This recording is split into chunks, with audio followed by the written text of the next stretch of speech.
Muy buenas noches y bienvenidos a Rompiendo mi Silencio. Es un gusto poder entrar en sus hogares. Buenas noches, Cari. Buenas noches, Eli. Muy buenas noches a todos que nos acompañan hoy a través de la pantalla de Unife.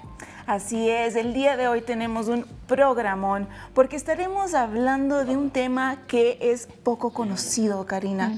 Es algo que todo el mundo debería conocer, pero casi nadie conoce, y es la psico-oncología. Y es que hoy en día nos enfrentamos a un mundo con un desarrollo tecnológico cada vez más cambiante y avanzado, lo cual en el ámbito oncológico implica investigaciones y terapias cada vez más avanzadas, observándose una evolución constante en el manejo y control sintomático de la enfermedad oncológica. Esto supone mayor frecuencia de pacientes que viven efectos del cáncer a corto, mediano y largo plazo que involucran procesos de adaptación permanentes, Karina. Wow, qué fuerte, ¿no? El cáncer sabemos que implica un impacto que trasciende la conmoción física. Implica también un proceso emocional que involucra aspectos personales, familiares, ambientales de la persona que lo padece, ¿no? Lo que nos hace tener una mirada más amplia de este tema. Exactamente, Cari, es que se genera un clima afectivo complejo de cuestionamientos y cambios profundos en los diversos contextos donde se inserta el paciente ante una pérdida tan importante como lo es la salud y todo lo que eso implica. La persona experimenta la vivencia de un duelo oncológico, un cierto modo de abordaje y afrontamiento en la persona y en su entorno. Es verdad. Es muy fuerte. Pasa en cada situación, ¿verdad? Y sabemos que la vivencia de estrés en el proceso de la enfermedad puede generar efectos negativos para la salud general y la calidad de vida del paciente.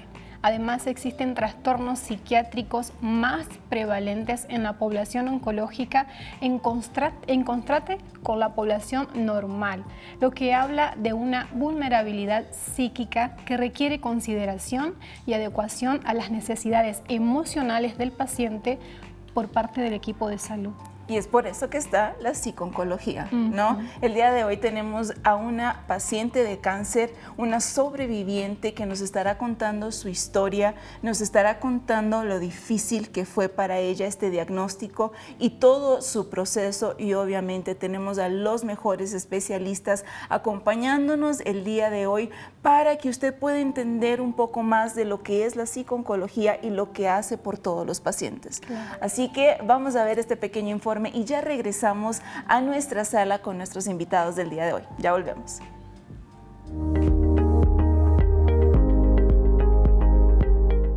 Recibir un diagnóstico de cáncer supone un fuerte impacto emocional tanto para el paciente como para su entorno, debido a las características de la enfermedad y su tratamiento, además porque comúnmente el diagnóstico de cáncer se asocia a la palabra muerte. La vida cotidiana, laboral y social del paciente y su entorno se ven alteradas, lo que provoca múltiples cambios personales y para su núcleo familiar, quienes muchas veces necesitan orientación sobre cómo brindar apoyo, de qué manera adaptarse a esta nueva e inesperada situación y cómo reaccionar ante los cambios físicos y emocionales. Ante el diagnóstico y su fuerte impacto, es común que algunas personas y familiares reaccionen con miedo, tristeza, rabia y culpa. Desde la psico-oncología se entiende que estas reacciones emocionales son normales y favorecen el proceso de adaptación a la enfermedad y sus tratamientos. Sin embargo, cuando se mantienen a largo plazo, interfieren en el funcionamiento cotidiano o en la adherencia a los tratamientos, se vuelven desadaptativas y se hace necesaria una intervención psicológica y o psiquiátrica. El psicooncólogo es el psicólogo especializado en tratar a este tipo de pacientes, ya que tiene conocimientos específicos sobre el cáncer. y posee formación en las intervenciones psicológicas designadas para estos casos. Así, la psicooncología debe constar como parte fundamental de un modelo de atención a enfermos integral y multidisciplinar.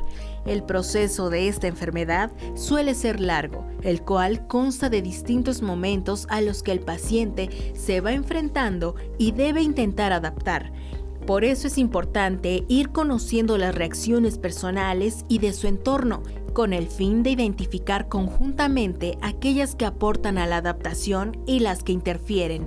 En este sentido, la psicooncología es una especialidad fundamental dentro del equipo multidisciplinario que está tratando la enfermedad, ya que todos los aspectos juegan un importante rol para el bienestar de la persona e influye en cómo vivirá todo el proceso. Es relevante pedir ayuda, tomarse el tiempo para comprender y adaptarse, buscar apoyo, además de transmitir necesidades físicas y emocionales al entorno. De esta manera se dará mejor contención, se podrán experimentar emociones positivas y se percibirá la enfermedad de manera menos amenazante. La psicooncología aumenta considerablemente la calidad del abordaje de la enfermedad. Son numerosos los estudios que avalan su utilización en conjunto con el tratamiento médico, ya que son muchos los beneficios que aporta, principalmente disminuyendo el malestar emocional y la sintomatología depresiva y ansiosa de los pacientes. Además de no presentar contradicciones, la psicología especializada en cáncer facilita la construcción de experiencias menos traumáticas y más manejables.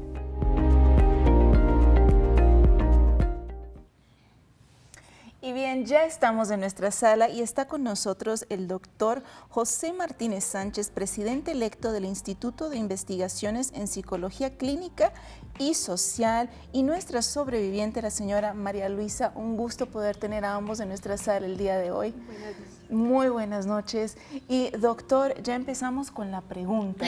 Todos queremos saber y como le comentaba, ¿no?, antes de que entráramos aquí en nuestra sala, hay muchas personas que no conocen este término y no conocen lo que es la psicooncología.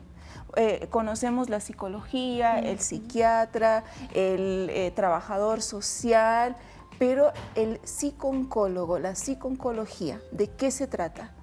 Bueno, tenemos que entender que la psicooncología es una rama de la psicología y también que tiene que ver obviamente con la parte oncológica, en donde se puede atender a las personas que están padeciendo esta situación.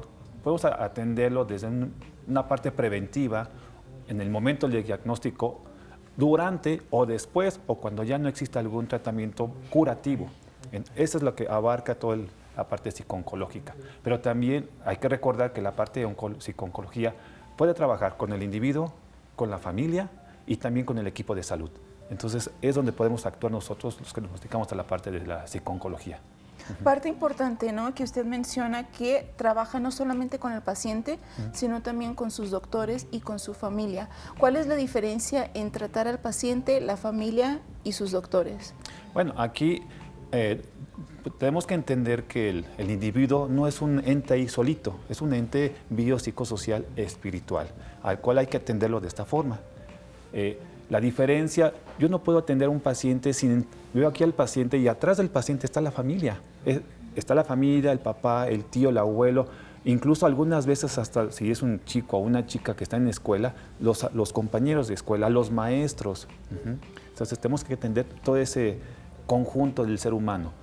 En el caso de los médicos, las enfermeras que trabajan junto con el paciente oncológico, pues también tienen un desgaste emocional que llegan a presentar porque, si queramos o no, hacemos un gran vínculo con los pacientes y cuando ya no están o lo que les pasa a ellos también nos afecta a nosotros como médico porque no sabemos, atrás de un paciente hay mucha familia, pero no sabemos atrás de ese médico qué vivencias tiene. Su mamá murió de cáncer, su tío tiene cáncer, él tuvo cáncer, entonces hay que entender también esa parte. Y nos olvidamos que los médicos también son seres humanos y que también sienten. Sufren, se enamoran, lloran durante las residencias, pasan muchas cosas dentro de la residencia y tienen muchas experiencias. Una así súper rápida, ¿qué pasa cuando al paciente, por alguna situación fallece. El médico no está, o muchos médicos no están capacitados para la situación para dar las malas noticias, que sería o un mal diagnóstico o el paciente va a fallecer, ¿no? ¿Y cómo puede esto afectar físicamente, digamos, al doctor que está atendiendo al paciente con cáncer? Porque sabemos que el paciente con cáncer está pasando por una situación difícil, pero ¿y el doctor? Algunos médicos, no todos, no hay que generalizar. Algunos médicos al momento de trabajar con ellos guardan una distancia, cuando dicen, es que nada más me dijo tal cosa y no entendí. El médico rompe con esa parte emocional, claro. El médico tiene que entender el medicamento, la parte fisiológica. Por eso algunos pacientes se quejan, es que el médico me trató frío. Obviamente hay otros pacientes que, no, el médico me trató como si fuera su mamá, como si fuera su hijo, me trató con mucho cariño. Médico o enfermeras también estoy hablando, o las chicas de nutrición, que es el gran equipo que trabajan con los pacientes oncológicos.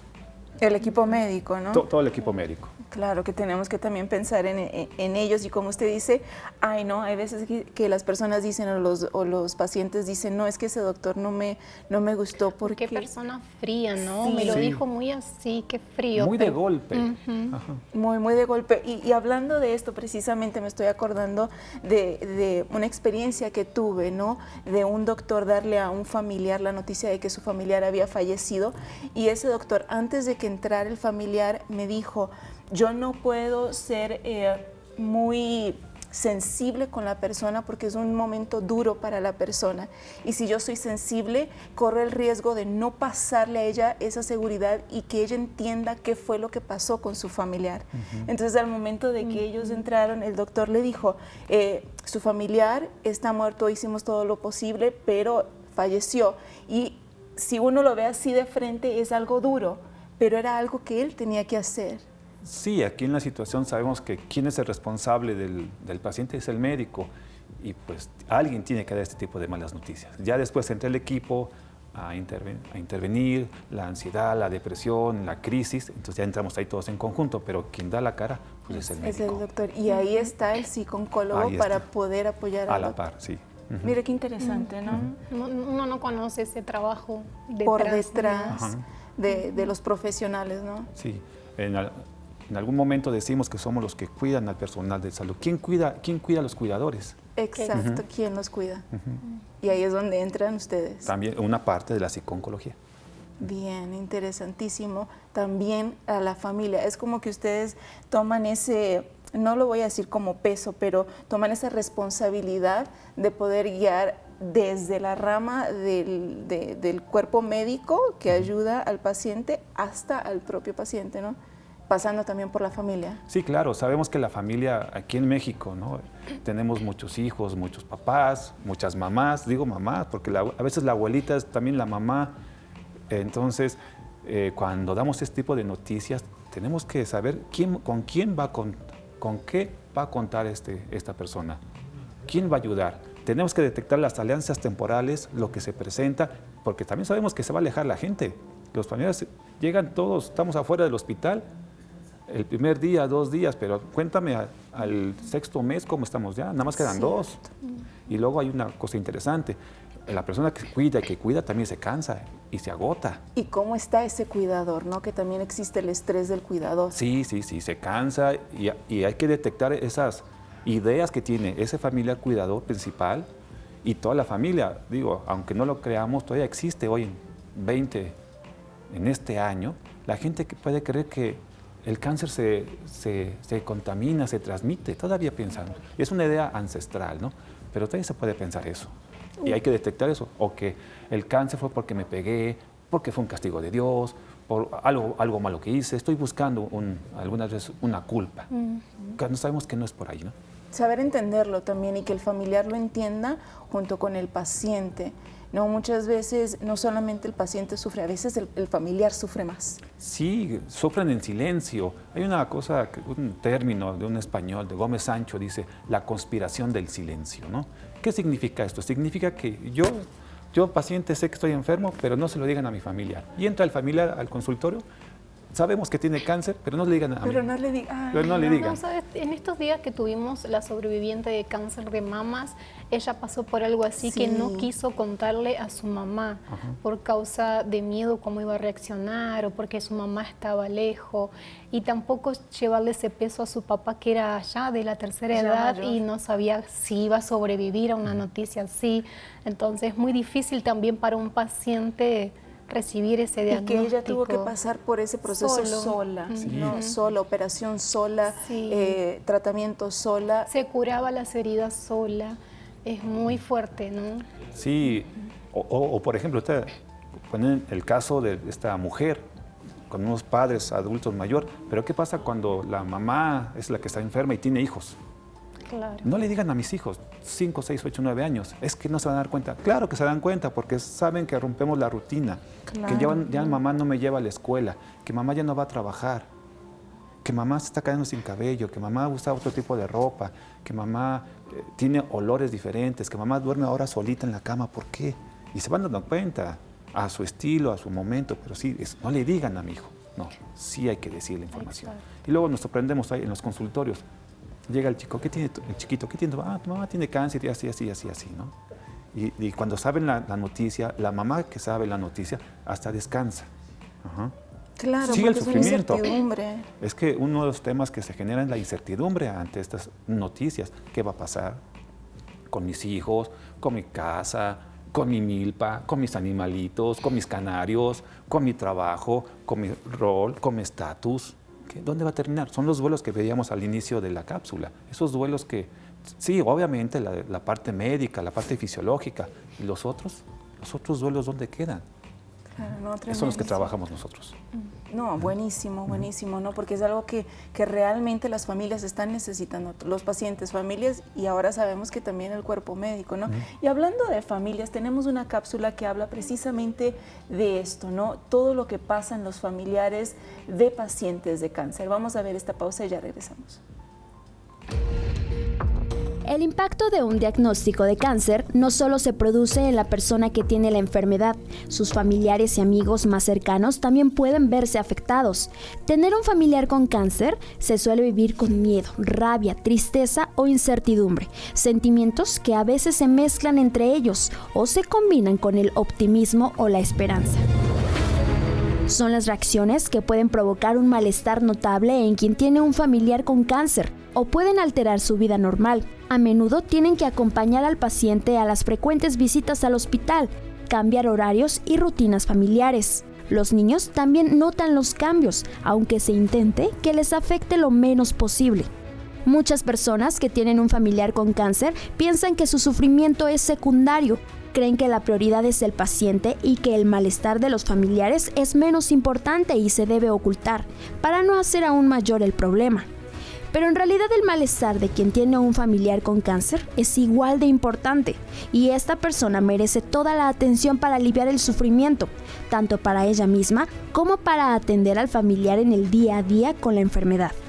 También es frecuente un sentimiento de inutilidad al no saber cómo ayudar. Algunas recomendaciones básicas para las personas que tienen un familiar con cáncer son las siguientes. Nadie nace preparado para esta situación. No tienes el deber de ser capaz de todo, ni de hacerlo todo perfecto. Date permiso a ti mismo para sentir lo que el cuerpo te pida en cada momento: rabia, dudas, ganas de llorar, sin forzarte a poner buena cara. Es normal que te sientas así. Pide ayuda a las personas de tu alrededor cuando lo necesites. Puedes pedir que te acompañen, que se hagan cargo de los niños, o puedes pedir quedarte sola. Haz al médico todas las preguntas que tengas. Si eres el cuidador de una persona con cáncer, permítete ratos libres para hacer actividades que te distraigan o para mantener el contacto con otras personas. Y aquí estamos de regreso y es muy cierto, ¿no? Una parte de la cápsula que decía, no estamos preparados para vivir eso, ¿no? A veces no llega. ¿Quién se prepara? Nadie, ¿no? Más cuando se dice de cáncer, ¿no? Pero cuando llega el momento, en su caso, señora María Elisa, No sé, nos gustaría que nos comente cómo fue en su situación cuando usted se enteró, cuando fue diagnosticada, o cómo empezó todo. ¿Empezó con un bultito? ¿Usted sospechaba algo? Cuéntenos un poquito su experiencia. Bueno, en mi caso sucedió que yo no sentía ninguna molestia, ningún dolor, nada, yo no sentía nada. Lo único que yo me daba cuenta es que una falda ya no me cerraba. Es lo único que yo veía y me gustaba mucho esa falda, me gusta mucho. Entonces yo dejé de comer tortilla, pan, pastas, lo que yo creía que me estaba engordando, lo dejé de comer.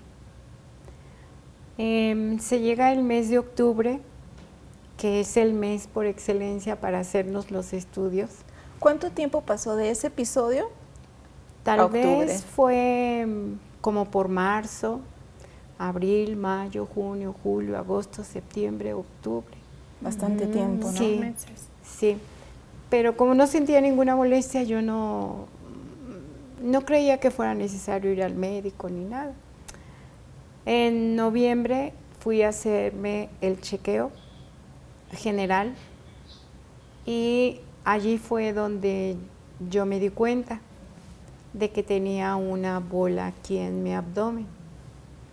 Y cuando me estaban haciendo la densitometría, allí fue donde, cuando yo puse las manos sobre mi abdomen, me di cuenta porque como había bajado de peso, cuando me acosté, todo mi cuerpo se fue hacia abajo y quedó la boleta aquí. Y me llamó mucho la atención. Yo decía, bueno, ¿qué es esto? Y ya la doctora pasó el ultrasonido y me dijo que si en mi casa había personas que hubieran tenido cáncer. Y yo le dije, sí, mi mamá y 2 hermanas. Entonces ella puso una cara muy, muy seria y me dijo, tiene que ver a su doctor familiar, pero no tiene que pasar el día de hoy. Y así fue, así lo hice saliendo de ahí. ¿Qué pensó usted en ese momento? ¿Comenzó a tener miedo, preguntarse cosas de más? ¿Sabe que cuando Sí. recibimos algo así, comenzamos a pensar hasta lo que no... La cabeza no para. Sí. ¿Por qué me dijo eso? ¿Por qué me preguntó si mi familia ha tenido cáncer? ¿Por qué me mandó a mi médico de ¿Por qué de tiene que ser tan confianza? urgente? ¿Por qué tiene que ser hoy? Así es, esa fue la pregunta que yo dije, bueno, ¿por qué sería tan urgente? No creo que sea nada malo, pues no tengo nada, no me duele nada. Y sí me quedé con la idea, aunque no alcancé a dimensionar la palabra cáncer, pero me quedé con la idea. Fui al médico, el médico me mandó la tomografía y ya para el 3 de noviembre ya sabía que tenía un tumor retroperitoneal. Y el doctor me dijo que pues iba a ver si podía desinflamarse, pero no fue así. Me dijo que tenía que operarme. Y ya me entraron muchos nervios, empecé a tener ideas muy equivocadas. Ya me imaginaba yo así que enferma, muy feo, unas cosas muy feas que se imagina uno, porque uno tiene experiencias de familiares que pasaron por esa situación y uno se ve reflejada en esa situación. Y me operaron. ¿Qué era lo que pasaba por su cabeza? El miedo, la tristeza, situaciones muy difíciles, como decían ahorita. ¿Qué va a pasar conmigo? ¿Qué va a pasar con mi trabajo? ¿Qué va a pasar con lo que he logrado en esta vida? Entran muchas preguntas. Yo no tengo hijos, no soy casada, pero yo decía, tengo que ir previniendo situaciones. ¿Dónde me voy a operar? ¿Qué va a pasar? ¿Qué va a pasar conmigo? ¿Usted enfrentó esta situación solita Sola, o tuvo sí. alguien en quien confiar, algún amigo, algún familiar? Fue una cosa muy rápida, de días, y una prima que hacía muchos años que yo no veía, ella me apoyó. tanto cuando me operaron como en la recuperación. Un mes estuve en su casa y ella me brindó toda la ayuda, el apoyo, la fuerza. Situaciones muy difíciles que uno sola no puede enfrentar. Y mis hermanos también se preocupaban por mí, pero es imposible que uno como mujer pueda platicar con sus hermanos de una situación así porque no comprenden y no hay confianza. Y pues para mí era doble situación difícil. Y así estuve un mes, pero empecé a salir bien, empecé a tener, después del mes en febrero, empecé a tener las radioterapias y yo me sentía bien. Ya no tenía esas ideas tan negativas. Ahora, ¿por qué fue tan rápida la operación? ¿Por qué optar por la operación en ese momento?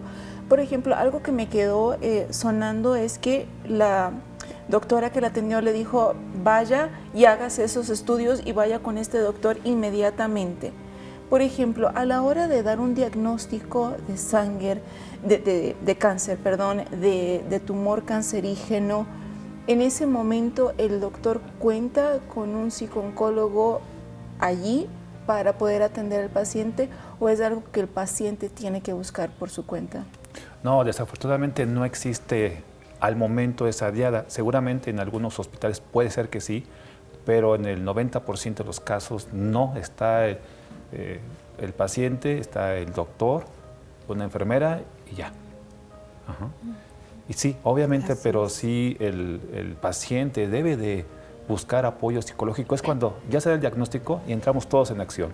El médico, enfermera, nutrición, terapeutas que van a las piernas, no sé, y también obviamente el equipo de psicología, porque es un momento, como lo comentaba la señora, tantas ideas, tantas emociones, se bloquean los pensamientos, más no las emociones, y tienen que ir a la par todos, porque por muy buen que sea el médico, todos son muy buenos, aunque les expliquen muy detalladamente, entra uno y no entiendo nada. Y precisamente O lo que más queda es lo más negativo, ¿no? Sí, y claro. lo bueno que puede hacer de recuperación se olvida. se olvida. Comentaba la señora María Ulisa, la doctora puso una cara. Exacto. Dijo, chin, ¿qué me va Ella a se pasar? acuerda, exacto. Lo que más resalta de su discurso en este momento. Es exactamente eso lo que yo estaba pensando, ¿no? ¿Qué pasa por la cabeza de una persona que recibe un diagnóstico? Como usted dice, quizás los pensamientos se inundan, pero las emociones siguen ahí, siguen a flor de piel y se juntan todas las emociones, miedo, tristeza, qué sé yo, un montón de emociones en la vida de la persona, y si la persona está sola, yo creo que aún más.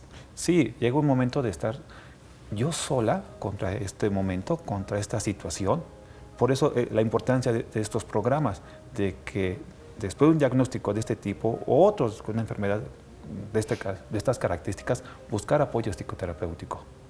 Es necesario, es vital para poder llevar a la par e incrementar la calidad de vida. Existen muchos estudios que pacientes que tienen un apoyo psicológico, su sistema inmunológico se incrementa.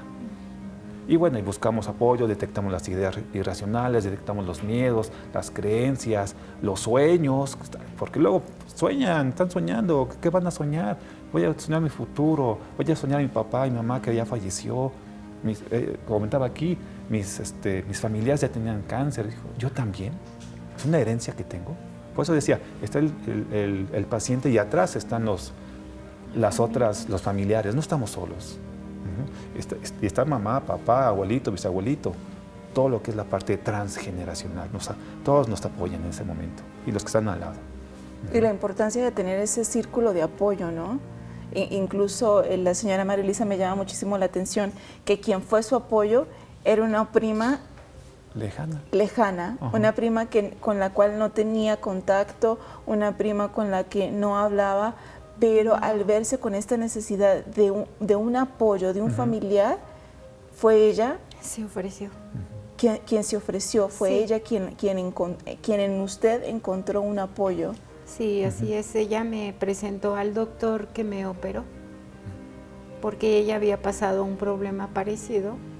Me recomendó al doctor, me llevó, estuvo al pendiente de mí.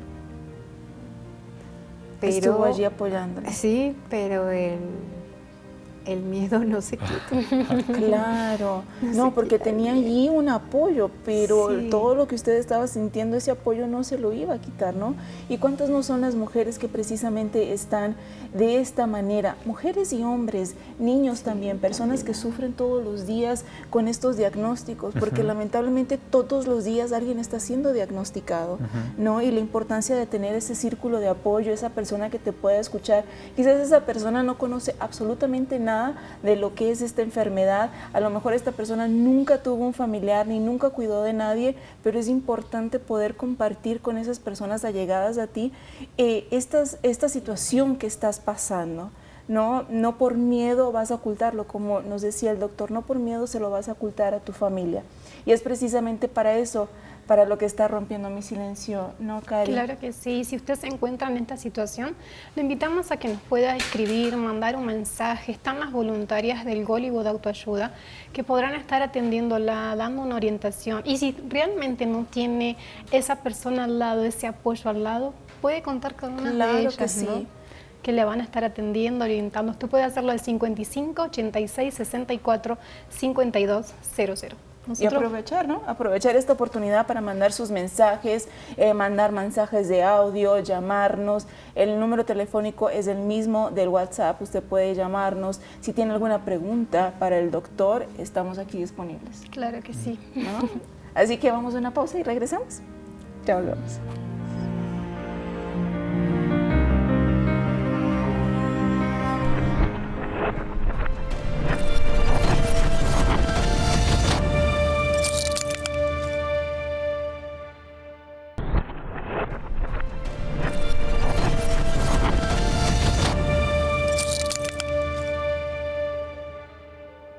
¿Y qué hacen las tapitas? Y bien, ya estamos de regreso con todos ustedes y precisamente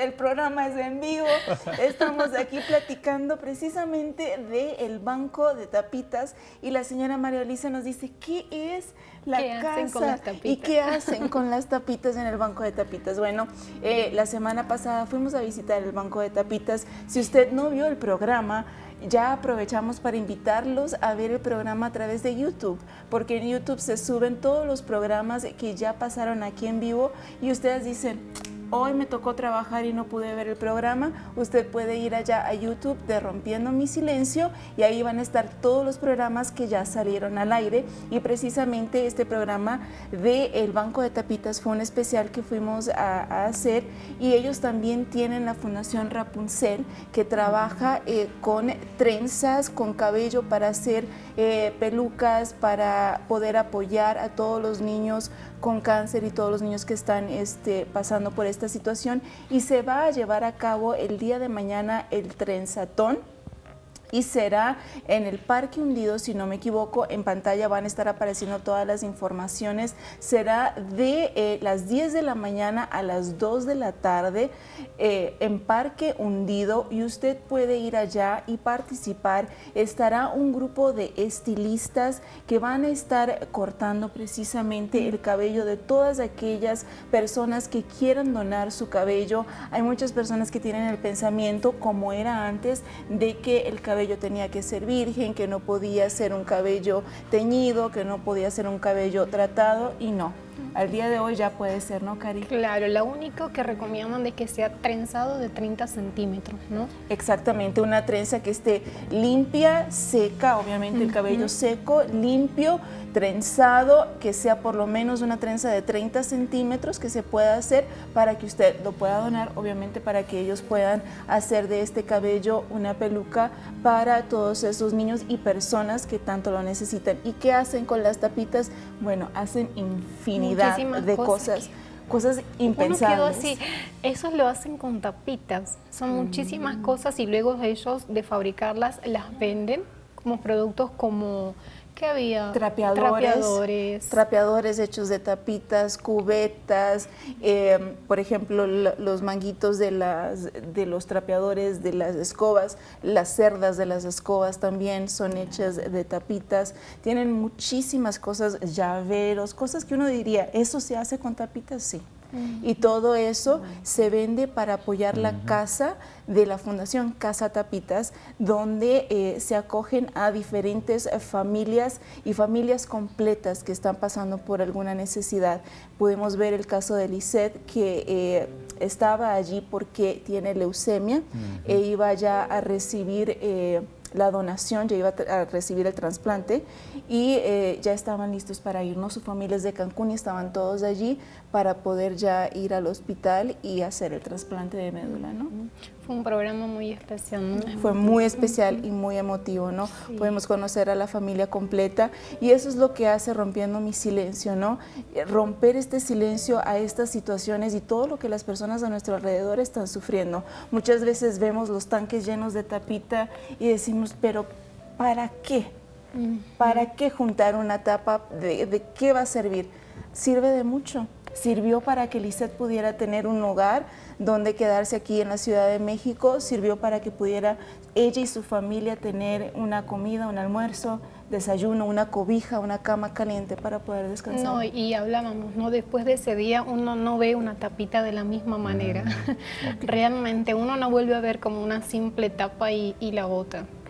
Esa tapita podría salvar una vida. Claro que sí, incluso usted puede ir juntando sus tapitas y llevarlas allá al banco, incluso aquí en UNIFE también, ¿no? Aquí en UNIFE, en los pasillos, usted nos ve por ahí, viene acá a la recepción de UNIFE y trae sus tapitas para poder llevar al banco de tapitas. Así que si usted se anima, tiene el cabello largo, ¿no, Cari? No, no tiene 30 centímetros, de verdad, no, estuve midiendo y preguntando y me dijeron me faltan como 7 centímetros. Faltan 7 centímetros, mira tú. Pero sí hay personas, ¿no?, que están dispuestas, o hay mujeres también que se hacen a la tarea de crecer su cabello solamente para poder donarlo, ¿no? Así que mañana es el día allí en el Parque Hundido de 10 a 2 de la tarde. Y seguimos con nuestro programa porque también tenemos preguntas, ¿no?, de las personas que nos estuvieron. Hay una llamada, me dicen. A ver, buenas noches. Hola, buenas noches. Hola, buenas noches. ¿Con quién tenemos el gusto? Con Daya. Hola, Daya, ¿cómo estás? Cuéntanos. Bien, gracias. Pues aquí para platicarles mi experiencia.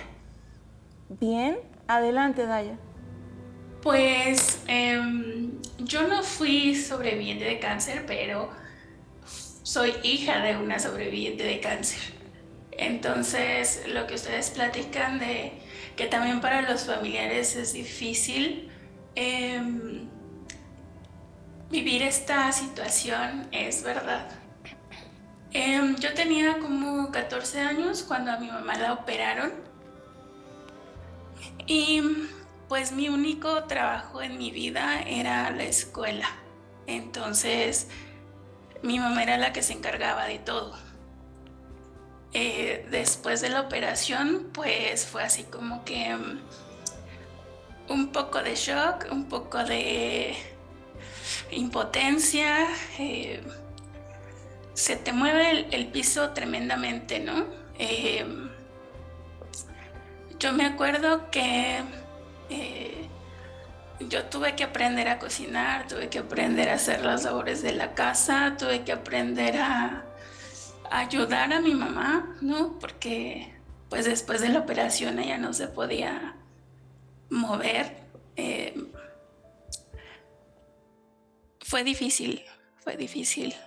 Sí, el tema psicológico es verdaderamente complicado, tanto para uno como familiar, mucho más para la persona que está en esta situación. Daya, ¿ustedes tuvieron, como venimos hablando, esa asistencia psicológica desde el diagnóstico hasta el tratamiento y demás, o no contaron con ese apoyo? No, nunca tuvimos apoyo psicológico.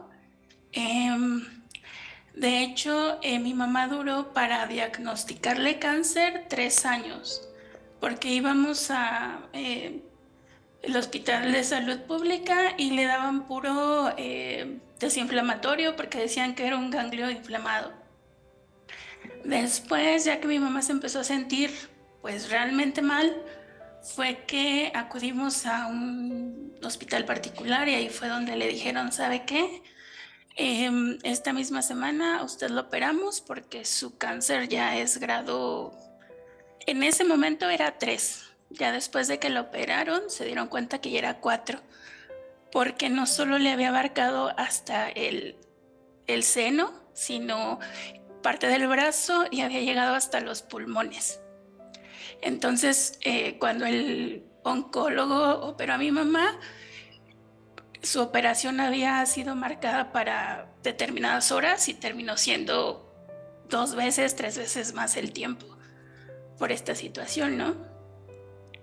Realmente sí fue un gran oncólogo el que la operó porque pues le salvó la vida, ¿no?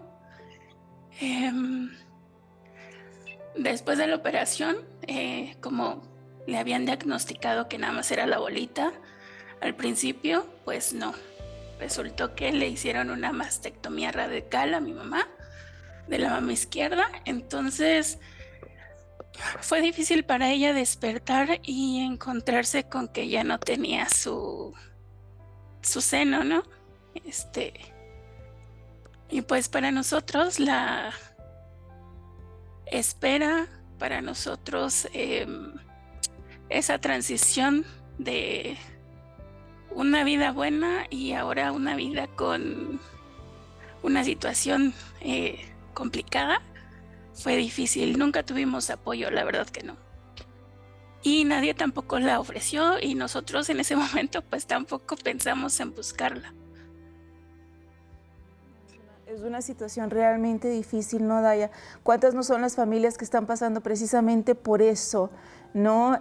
Por un familiar que está enfermo y no tener la información. Y obviamente tú con 14 años de edad, me dijiste que duró 3 años, ¿no? Para que pues, la pudieran diagnosticar. Entonces, ¿ya tenías 17 cuando la operaron?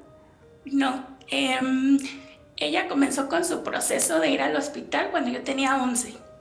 Okay. La operaron cuando yo tenía 14 y a partir de ahí, pues, su recuperación fue difícil porque fueron 15 quimioterapias junto con 8 radioterapias y fueron juntas por el grado de cáncer que había tenido mi mamá. Entonces sí fue difícil, o sea, fue difícil para ella el proceso, ¿no? Porque al principio dices, bueno, la primera no fue tanto, sí se sintió débil, duró internada un día en el hospital, bueno, al siguiente salió, pero ya después, la segunda, la tercera, ya era como que más síntomas, ¿no? Más de las quimioterapias, ya era los vómitos, ya era la caída del cabello. Para ella fue traumante esa parte porque ella tenía una cabellera rizada, súper larga, y tuvo que cortarla primero, cabello pequeño, y ya después cuando vio que en la sopa se le caían los mechones de cabello pequeño, dijo no, ya no, y pues la tuvieron que rapar. Entonces sí fue complicado. Le salieron llagas, úlceras en la garganta y el esófago, y ella me platicaba que ella se bebía vinagre, el enjuague bucal, bicarbonato, dice, porque le dolía tanto y ella quería comer, ¿sabes? O sea, ella no podía comer por esa situación. Adelgazó un montón. Como también le quitaron ganglios de su brazo, el brazo se le quedó como inflamado por el líquido que no drenaba. Entonces también ese fue un trauma para ella, aparte de la cicatriz que le quedó, porque fue de medio pecho a un costado debajo del brazo. como le rasparon también porque casi llega a la garganta, una parte pues le quedó un poco hundida. Y ella tuvo trauma por eso, ¿no? Porque se miraba al espejo y no se reconocía. Duró mucho para que ella se viera de frente con ella misma, ¿no? En un espejo. Le costaba mucho ponerse playeras que mostraran su cuello, que mostraran su brazo. No podía. O sea, para ella era un tema muy determinante decir, no me lo pongo. Por las quimioterapias le poncharon una vena y se le hizo un hoyito en la vena, se la quemaron. Y entonces, no la que le había quedado pues gordita, ¿no? De que le quitaron los ganglios, sino la otra. Entonces menos, o sea, para ella sí fue bien traumante esa parte, ¿no? Ella decía que mi papá ya no la iba a querer, que pues digo, si ella misma no se aceptaba, era difícil que pensara que alguien más le iba a aceptar, ¿no? Pues mientras tanto ella pasaba por esa etapa, yo tuve que aprender como hija, como familia, a curarle las heridas. Teníamos una persona que nos venía a ayudar, pero pues cuando ella no podía, pues no nos queda otra que aprender a hacerlo, curarle las heridas, bañarla porque ella no podía hacerlo sola, llevarla al baño, ¿no? Que eso a ella le, perdón,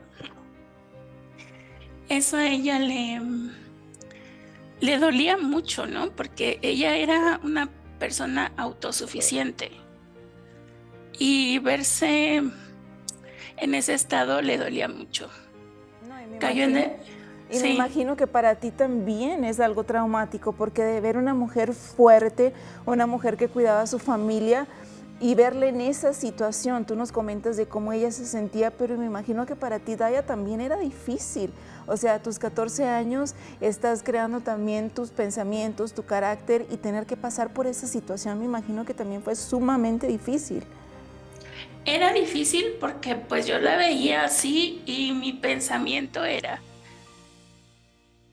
ella no me tiene que ver mal, porque siendo sincera, yo estando sola, pues lloraba, ¿no? Era una situación difícil. Como les comento, yo no sabía hacer nada y de repente, pues, no quiero decir que todo cayó sobre mí, pero yo era la única hija que estaba con ellos. O sea, mi hermana vivía en otro estado, mi hermano, pues como jefe de familia, pues él tenía que salir a trabajar a su casa. Mi papá, pues tenía que ir a trabajar. Entonces, la única que se quedaba con ella era yo. Algún familiar en algún momento nos apoyó, pero ustedes saben que el apoyo no dura para siempre, ¿no? Cuando la verdad no es tu responsabilidad directa el estar ahí. Entonces, pues sí era difícil. Yo me acuerdo que me dolía la espalda de pues hacer todo, de ayudar, de estar atenta a los medicamentos, de cambiarle las vendas, de ayudarla a hacer pues lo necesario, ¿no? Para que ella estuviera bien. Siento que maduré antes de tiempo por esta situación, ¿no? Entonces, pues mi pensar siempre fue ese, ella no me tiene que ver mal porque ella tiene que echarle ganas. Ese era mi pensamiento. Entiendo, Daya. Daya, te agradecemos muchísimo por tu valor, por tu valentía de habernos llamado, de habernos contado tu historia, y sé que nos la cuentas porque sabes que hay muchísimas más familias pasando por esta situación, ¿no? Sí. Aún se le siente en la forma de hablar, ¿no? Sí. Su emoción. Me imagino, como bien decías, es totalmente traumático, no solo para su mamá que lo vivió, sino para ella, ¿no? Que estaba acompañándola. Y Muy tener fuerte. que crecer antes de tiempo, ¿no, Daya? Para poder dar ese soporte a la familia. Daya, te agradecemos, te mandamos un beso y un abrazo grandísimo. Muchas gracias. Para las personas que nos ven, pues sí es difícil, pero hay personas que nos quieren escuchar y es bueno que en el programa lo hagan. Entonces sí creo que es mucho apoyo para las personas que están pasando por esa situación y están solas. Porque por lo menos pues mi mamá me tenía a mí. Claro. Pero hay personas que no tienen a nadie. Exactamente, Daya. Y gracias a ti por romper tu silencio y poder apoyar a estas mujeres que el día de hoy están viendo el programa y que se sienten solas y saber que en nosotros pueden tener ese apoyo, ¿no, Daya? Así es, siempre. Gracias, linda. Que estén bien, hasta luego. Hasta luego. Muy fuerte, ¿no, doctor? Obviamente, como decía Karina, además de que se escucha, transmite el dolor por todas las pérdidas que tuvo. Y otra cosa muy importante que ella va mencionando en su relato es, me dolía la espalda, ¿no? Sí. Sí, claro, por el cuidado, por el cansancio, por la atención, pero llega un momento que uno como familiar del paciente se identifica en ciertos síntomas. Decía que había hecho metástasis, ¿no? O sea, el cáncer de un lugar se había ido a otro lugar. Sí. Y en pulmón, obviamente le duele el pulmón a la mamá de esta chica. Entonces, ella sufría, la mamá sufría y ella sufría, pero vean la conexión que tenía con el mismo o un dolor similar en la misma zona. ¿Por qué no dijo hombros? ¿Por qué no dijo cabeza? Justo en la zona donde la mamá tenía la metástasis, ¿no? Interesante, ¿no? Otra parte de la psiconcología es los cuidados paliativos, que es la atención al paciente y familiar cuando los tratamientos o la enfermedad ha avanzado tanto que ya no se puede hacer nada para curar, pero sí para paliar, para disminuir.